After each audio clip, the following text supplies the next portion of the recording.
Hey now, Brawlers, it's time for another Board Game Brawl review with Nick Minahan, sponsored by BoardGameBliss.com.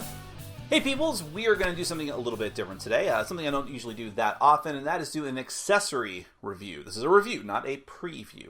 And these are accessories from Turn 1 Gaming Supply. They are 3 sets of video game-inspired dice, hence the name of the company. They're all D6s, they're 6 dice per pack, and they all have just a little bit of different video game flavor to them. Now, of course, it's tough to do a review of dice. I know that there are people who do cheese square tests and all that different stuff to see if they roll properly. I ain't doing any of that. But I am going to show them off to you, and just maybe to spice it up a little bit, I'll unbox them, so to speak. They come in blister packs, not boxes, but close enough, right? But then we'll come back and we'll talk a little bit about which ones I like the best and why. Alright, so here's what we're going to do. We're going to do a little unboxing here, or at least an unblister packering of the 3 sets of dice from Turn 1 Gaming. So we'll just go ahead and open these. Now, I do want to point out, first of all, on the back of each of these packs, other than the typical, like, join us online type things, there's a little thing on the bottom here. This is your brain. This is drugs. This is your brain on drugs. You remember those old commercials? I don't know why this is here. I guess it's a joke, or maybe it's not a joke. Maybe they really want to warn kids about drugs. I don't know. But I would have personally had, like, maybe one of these have that, and then one of the other ones have the heroin one. Remember the heroin one? When the girl's like, this is your brain, this is drugs, this is your brain on heroin, and she, like, completely messes up and smashes all the shit in the kitchen. Well, anyways, I digress. So let's go ahead and pop open these dice packs. So we'll go ahead and start with... We'll do this one first, okay? So there's a blister pack, which is a little bit annoying to open. But that's fine. But see, you got all the little 8-bit characters all around. It's actually the same background on all of these. But we'll see. I'm never neat with these. I'm always having a problem with them. Let's see how hard it's actually going to be for me. And then you can all mock me incessantly. There we go. Wow, this is really tough. I always have a problem with blister packs. Hold on. Okay, there we go. So, here we go. So, here's the... What's the proper name for these ones? I don't know. They don't have proper names on the outside of them. But these are the dice. Let's take a close look at one of those, if we can. These are just like your typical 6-siders. Well, I mean, other than the appearance, but they have just the 6 sides to the dice. Obviously made to look like generic Koopa bashing plumber man's dice. I don't know if they legally want me to say that, but I'll go ahead and say these are perfect for Super Mario type games. So there's those. Then we have these, which are like the hearts that you would gain in, well, many games, but I think Zelda and Castlevania would use those hearts most commonly. Man, I always have a problem opening these. Okay.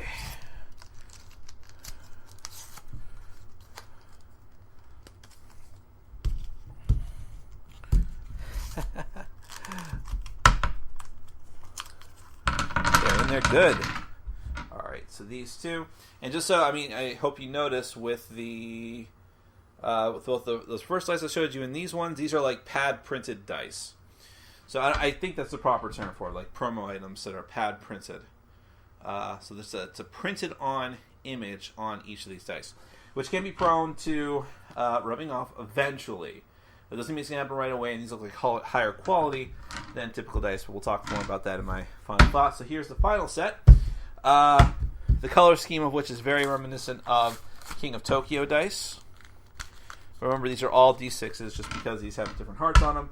They're also D6s.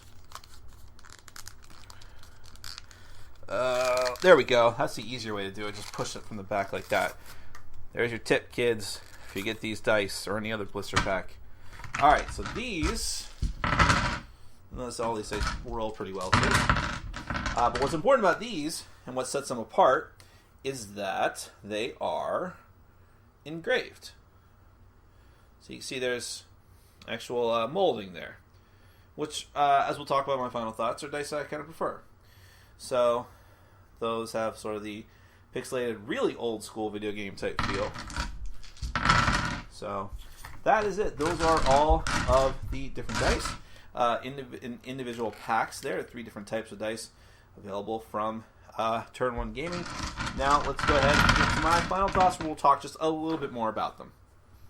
Alright, so that's all of the dice. I have one of each of them in my hand right now. Overall, I would say they all look really, really good. They're really cool. I think that if you have a video game themed board game that needs dice of some sort, perfect mix, or any kind of geeky game.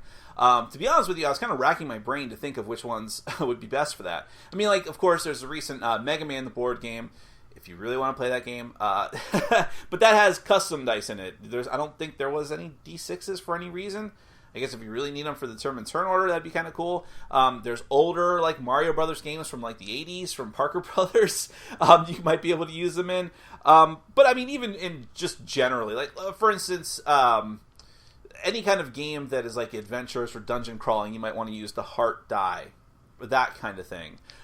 There was a game called Neon City Rumble, which I wasn't really fond of, but if you wanted that, you could easily use a die like this because it's very heavily inspired by video games. Now, of the 3 dice, which one do I like the better? That's the best, the better. That's easy because it's the one that is engraved. The little black dice, that just has the numbers on them, but the engraved dice, I have, not only do I think they look better, just because they're black and green, which is really cool, and very reminiscent of King of Tokyo dice, but since I brought that up, that's kind of where I got my inclination to much prefer the engraved dice, because the very first copy of a lot of people might know this, the very first copy of King of Tokyo I got was the first edition, which had the pad printed dice, which after you rolled dice constantly in that game, and after just a few games you could easily see that some of the dice were starting to rub off, the images were starting to rub off, and they knew that, and in subsequent editions they were engraved dice, and you could buy, which I ended up having to do, a separate set of engraved dice. So then it meant I had 2 sets of dice, but whatever. So that's why I much prefer these. Now, I don't know if the other ones, the heart and the just Mario box numbered dice, are higher quality than those original King of Tokyo dice. I don't know how long they'd last. I mean, I obviously had to sit there and roll them and roll them and roll them and rub them together in my hand like annoying people do. And then see if they start to deteriorate over time. They look higher quality. It looks like they, it's a better process, but I wish they were all engraved dice. But obviously that's a little bit difficult. Although with the hearts, that would have looked really cool. So I'm not really complaining about them. I think that if you like what they look like, buy them. I think they're pretty interesting and good. If you need D6s for something, even if it's just a role-playing game and you like the way they look, go for it. For me personally, the ones I'll probably use the most for myself, I mean, I already have a ton of dice, but I'll make a point to use these. I like the engraved ones. I think that they're pretty cool looking and, in my opinion, probably more durable over time. But regardless, pick your poison. Those are the gaming dice, video game inspired 8-bit dice from Turn 1 Gaming Supply. I like them quite a bit. Thanks for watching. Follow us on Facebook, Twitter, and Patreon. And make sure to check out our sponsor, Board Game Bliss, where you can find an amazing selection of games from around the world. BoardGameBliss.com. Thanks for your support.